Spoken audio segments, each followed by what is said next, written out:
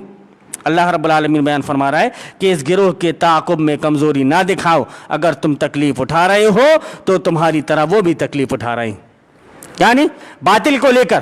اتنے وہ سرگرم ہیں، باطل کو لے کر اتنے وہ ایکٹیو ہیں، تو تم حق کو لے کر ایکٹیو کیوں نہیں ہو سکتے؟ وہ باطل کو لے کر ایکٹیو ہیں تو تم حق کو لے کر ایکٹیو نہیں ہو سکتے، جبکہ تمہارے پاس حق ہے، سچی بات ہے، تمہارے پاس وہ کتاب ہے کہ جس کی ایک آیت کو دنیا کا بڑا سے بڑا سائنسداں غلط ثابت نہیں کر سکتا۔ ایک آیت کو کہ یہ غلط ہے، یہ جو اس میں احکام بیان کیے گئے یہ غلط ہے، ایک بھی آیت کو غلط ثابت نہیں کر سکتا۔ بلکہ آپ بڑے سے بڑے سائنسدانوں کو دیکھو گے تو وہ اس میں غوطہ لگاتے ہیں اور اس سے کچھ نہ کچھ پا کر کے نکلتے ہیں، لیکن سوائے اس قوم کے، اس کو تو ڈرامے اور سیریلوں میں بڑی الفت اور لگاؤ ہے۔ قرآن پڑھنے کے لیے آپ اس کو مت بولو، ڈرامے دیکھنے کے لیے بولو تو یہ آسانی سے دیکھے گی اور بہت دلچسپی سے دیکھے گی، لیکن قرآن پڑھنے کے لیے آپ بولو تو وہ نہیں پڑھے گی۔ ایک دوسری طرف غیر ہیں تو اس میں تدبر و تفکر کر رہے ہیں اور اس میں غوطہ لگا رہے ہیں، تو اللہ رب العالمین اس کے حساب سے انہیں کچھ نہ کچھ عطا کرتا جا رہا ہے۔ اللہ رب العالمین بیان فرما رہا ہے کہ اس گروہ کے تعاقب میں کمزوری نہ دکھاؤ، اگر تم تکلیف اٹھا رہے ہو تو تمہاری طرح وہ بھی تکلیف اٹھا رہے ہیں، اور تم اللہ سے اس چیز کے امیدوار ہو جس کے وہ امیدوار نہیں ہیں۔ یعنی تم اللہ رب العالمین سے یہ امید کرتے ہو کہ جو کچھ تم کرو گے اللہ رب العالمین تم کو اس کا اچھا بدلہ دے گا، لیکن یہ امید ان کو نہیں، یہ امید ان کو نہیں، یہ تو صرف دنیا کے خاطر تمہارے سامنے آئے، تم اپنی آخرت سنوارنے کے لیے ان کے سامنے ہو، تو تمہارے اندر اور زیادہ جوش اور زیادہ جذبہ ہونا چاہیے تھا، لیکن اگر تم ایسا کمزوری دکھاؤ گے تو یہ پھر غلط ہوگا۔ اللہ رب العالمین بیان فرما رہا ہے اور تم اللہ سے اس چیز کے امیدوار ہو جس کے وہ امیدوار نہیں ہیں، اللہ سب کچھ جانتا ہے، وہ حکیم و دانا ہے۔ اللہ رب العالمین نے سچ فرمایا تو یہ ہم نے سورہ نساء کا رکوع نمبر 15 اور آیت نمبر 101 سے لے کر 104 تک کی ہم نے تلاوت، اس کا ترجمہ اور اس کی مختصر تشریح سماعت فرمائی، جس میں جو ضروری احکام اور مسائل تھے وقت کے لحاظ سے، حالات کے لحاظ سے، جو اللہ رب العالمین نے بیان فرمائے ہیں، ان کو ہم نے آپ کے سامنے رکھنے کی کوشش کی ہے۔ اللہ رب العالمین سے دعا ہے کہ اللہ رب العالمین تو ہمیں توفیق دے کہ ہم کتاب اللہ اور سنت رسول اللہ کے مطابق عمل کرنے والے بن جائیں۔ اللہ رب العالمین تو اس کی تعلیمات کو ہمارے دلوں میں بٹھا دے۔ اللہ رب العالمین تو نے ہمیں ہدایت دے دی ہے، ہدایت دینے کے بعد میں ہمارے دلوں میں تیڑ نہ پیدا کیجیے۔ اللہم ارنا الحق حقا وارزقنا اتباعہ وارنا الباطل باطلا وارزقنا اجتنابہ، آمین یا رب العالمین۔